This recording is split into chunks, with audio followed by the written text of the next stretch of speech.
Ed was ready to accept death at Scar's hand. But thanks to the intervention of Colonel Mustang and the military, Ed was able to escape with his How life. you gonna leave out Alex Louis Armstrong from that? He saved everyone. Episode 6, Road of Hope. Hope we get a little slice of life episode after the darkness of the last two. I need some Winry in my life. Would you mind telling me what the Major's doing? Yes! How could you not want to travel with this guy? He's the man. I'd love to travel with Alex Louis Armstrong and his golden mustache and Tweety Bird hair. And muscles. Glorious muscles. Damn, this is making me miss China, all the train travel. It's me, Alex Louis Armstrong from Central. Dr. Marco's not doing too well these days, I guess. He was researching into possible medical applications of alchemy. Oh no, I don't want any more alchemy research. It didn't go so well last time. I'm still reeling from the little girl and Alexander. Nina. Isn't the alchemy we have good enough? It's already pretty fantastic. Sometimes you just gotta call it. Research over. We're good. We're good. I already have really bad vibes about this episode. Please no. Don't do it to me. I just want a nice, friendly visit with Winry. Do you know who this person is by any chance? Oh, Major, you can really draw. He did that? This is it. Is he carrying Al? Holy crap. With one arm. Have you come to take me back? You're here to silence me then. Okay, this is encouraging. What exactly was it you were ordered to do research on? The Philosopher's Stone. You mean you still have it? It's here? Oh no. How can that be the stone? It's a liquid. Alchemy. Alright, I'm relieved that this guy actually seems to have a conscience. That's great. And like Edward's sort of like proving to him his fear, you know? This guy's trying to get away from people trying to use his power, and then Edward shows up asking for that power. Now he's getting excited. Please, Dr. Marco, I need access to your research materials. This is what this guy wants to avoid. I don't have any choice. If this is a mistake, then it's a mistake I have to make. There is no other way.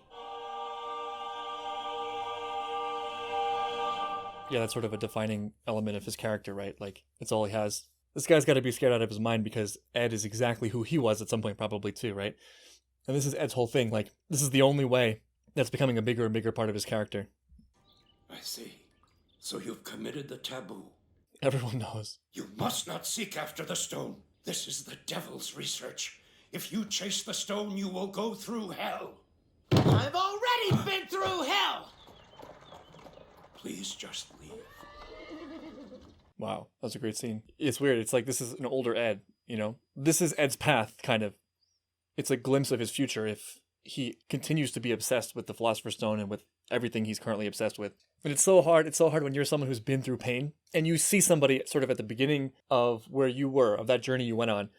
There's no way to communicate that to them. Those sorts of things can only be understood through experience, I think. You know, like Ed can understand his words. Ed can conceptually grasp the message this guy is trying to give to him. But it's going to have no emotional resonance until he actually goes through it himself and learns the lessons the hard way, which is tragic. But that is just sort of how it is. And who's to say that that isn't actually what's best for him, you know? That's just part of a journey, right? Like there is no good journey without tremendous danger. And the danger is that you go down these roads and you don't get out of them and you don't emerge from them better than you were. But also there's substantial risk in not going down that journey if it's what calls you. I think these big mistakes are an essential part of living life and being a person who wants better things and wants improvement and dreams of things. It's going to take you down some dark roads. But the essential element in that is reading the signs from it and not devolving into somebody who's worse because of it. And so that is a huge risk for Ed, right? Like he could lose everything in this path if he doesn't wake up to the things he already has. But he also has to go down that road. It's like there's no alternative for him. This is just his path. This is his journey. And as Al said, they have to keep going forward. Even an incomplete Philosopher's Stone could be useful. You could have taken it from the doctor by force. Surprised to hear him say that. We don't want it so badly that we'd be willing to deprive this town of their only doctor to get it. Good man, Al. How do you feel about not reporting back to Central? I met a simple small-town doctor today. I can't see any real reason to report that. Good man. Wait! Oh, did you have a change of heart? This is where my materials are. Wow. Look closely. Maybe you'll find the truth hidden within the truth. Ooh, the truth hidden within the truth. That was so cool. And I think that's him coming to an understanding that there's no stopping Ed. And at least this will hopefully get Ed to where he needs to be and the lessons he needs to learn a little bit faster, rather than agonizing over this and doing terrible things for decades only to arrive at the same conclusion. So that was a big act of faith on that guy's part, on the doctor's part. I respect that. You know, I think one really impressive thing about Ed's character is like, he just has this total resolve. You can't help but respect it, even if you understand it's going to lead to dark places. you sort of just have to get out of the way for those people. You're not going to be able to talk them out of it, and you almost do them a disservice by even trying. You know, it's like they're just on a path. They have a clear path, and it's going to take them all over the place. And speaking of faith, like the only thing you can do is just have faith that they'll be able to turn the corner eventually and actually extract something meaningful about it that makes them better people. And it's hard. It's hard to like let go and lay off, but you know, sometimes that's the best way you can support people. Finding one book in that giant library will be difficult indeed. You don't have the Dewey Decimal System? I've been looking for you, Marco. Oh no. Full Metal Alchemist. That screenshot. Full Metal Alchemist. Oh, so we are going to see Winry. There we go. Auto mail. Yo, Granny! Yo. But you've gone and grown smaller. Got him. Again with the wrench. Wait, Ray! Are you trying to kill me? Oh, I see. Ed shows up and all the clothes come right off. Wasn't she wearing a jumpsuit 5 seconds ago? I see what you're doing, Winry. I see you. What kind of trouble have you two been getting yourselves into? If you only knew. That's sweet in its way. You'll have to make do with this spare for now. I sure hope no one attacks. Another character who can't keep his clothes on. The one you requested. Oh, thank you. I wish I had Orange Twinkle every time I walk in a room, and I also wish I had his muscles. We'll work on that. What about the house they grew up in? Can't go back there. They burned down their own house. Wow. My guess is they did it because with no house to come home to, there could be no turning back. Wow, that's a major commitment. But also it's the origin of a lot of their trauma. It makes sense why they would burn it. I wonder if and to what extent Al and Ed's father is going to play a role, because that's sort of an unresolved question, like where did he go? And also all his photographs were covered up, so we didn't see his face. So I'm wondering if we'll see him at some point. I'm back. The roses again. There we go, there's that affection I was looking for. Come, Edward! Allow me to help you in this comforting embrace! So many orange sparkles. Stay back! Don't rub your chest on me! You love it. Don't lie. He has such beautiful hair, I thought it was Winry. Look at you working hard so early in the morning. Been up all night. Was he trying to flirt there? It's all ready! She has a lot of energy for someone who hasn't slept in 3 days. It's not quite as strong, so don't try anything crazy. Uh-oh. You see that seal on the inside of his back? That's the medium between Al's soul and the armor.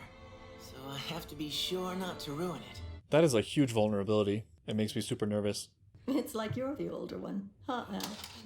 Right? He really is. How old are the two of you boys now? I'm 14, and brother's 15. Yeah, that was pointed out to me, and I'm really grateful for that. I didn't realize how close they were in age. I thought there was a couple years between them at least. But Al really does seem like the older brother in many cases. He's not so different from Ed in terms of their goals. Al definitely wants his body back, but I feel like Ed is more emotionally driven by it, because there's something about when you wrong someone, it hurts you thinking about the fact that you wrong someone more than it sometimes hurts the person that you've wronged. Ed seems to be more distressed about Al not having a body than Al about not having a body. To know that you've added to pain, especially the pain of people you love, that's a hard burden to carry, and I feel like that's something that Ed is carrying on his shoulders. Al's sort of just like watching over him, making sure he doesn't do anything crazy. To think someone as young and as small as he is could be used as a human weapon. You had to throw small in there, huh? I'm so grateful to you for always welcoming us like we're really family. Granny, Winry, thank you. Aw, so sweet. All around. Where's Winry? Resting. She stayed up 3 nights in a row. Yeah, she deserves it. A woman needs a rest. Edward, Alphonse, come back soon, Kay? What was that, getting shy? Getting a little shy there? Understandable. Oh. Alright, well, I got what I wanted. I got a nice little break from the heavy, dark tragedy of the world of Full Metal Alchemist Brotherhood. Got to spend a little time at home, and with everyone's favorite muscle man, Alex Louis Armstrong. I'm relieved for them that they had this little slice of life episode. And they also learned about the Philosopher's Stone, which is interesting. So that's the end of episode 6. I look forward to seeing you soon for episode 7.